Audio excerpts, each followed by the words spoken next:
Aduh, si Udin kemana ya?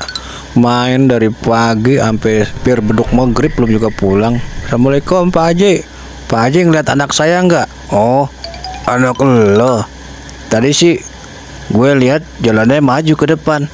Oke, terima kasih Pak Haji. Assalamualaikum. Nah, kalau ke depan kan kemari nih. Pak Haji mah nggak mungkin bohong lah. Tuh Udin kemana sih, main dari tadi belum pulang-pulang.